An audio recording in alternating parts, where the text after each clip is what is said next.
furthermore, we're having a lot of upcoming matches, and we're going to support them with the better planning of the events, with the scheduling, with the scaling, and more and more activities will be introduced as in this stadium and outside of the stadiums.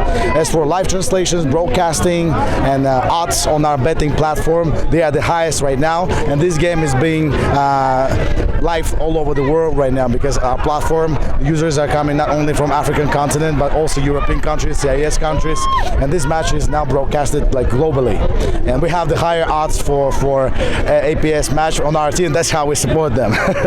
Ukiangalia tumeona ni timu yenye iko na potential, and so unaona vitu hizi partnership zitakuwa zina boost kwanza financially, so I think they'll have all these things that walikuwa wakimiss through our support, through our partnership with them. So yeah, kutakuwa na improvements in terms of hata facilities zao, na zile in future mtaona hata changes in the home matches. Hata hapa tutakuwa tuna brand kabisa, tunapiga kokote. Hakuna time nyingine utasikia APS Bomet wamekosa kwenda game. Ana kwa history ya Kenya APS Bomet haijaipeana walkover, so hakuna any reason ama excuse ya kupeana walkover sahi, because we have them on board. Na walikuja because waliona that we have potential to be promoted to KPL, and that is what I assure you now.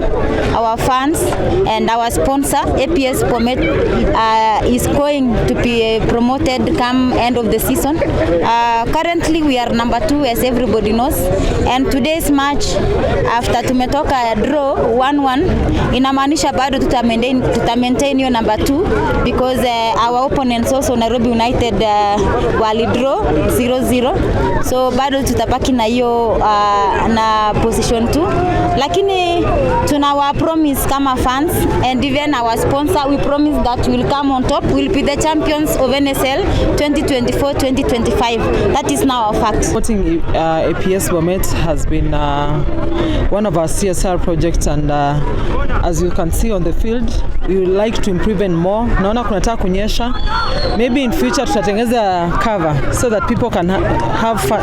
Yes, watu wakiona mpira they can be able to watch it well. The stability of the club and the decision of the club. Once again, we thank our sponsors who just come on board. And on football fraternity, I urge more sponsors to come and support our teams in NSL type so that we can get more competition in ourselves and work against the teams. But for us as APS Bomet, I want to take the opportunity once again to say that I encourage everyone. I say everybody who is on board to come and support this team. And more so, our immediate sponsors who are WRBET, I want to thank him so much. So for the federation and the club and other clubs, I think the federation should go deeper and work so that we should get sponsorship from all the teams so that the teams do not struggle. At the end of the day, players and teams gain objective of their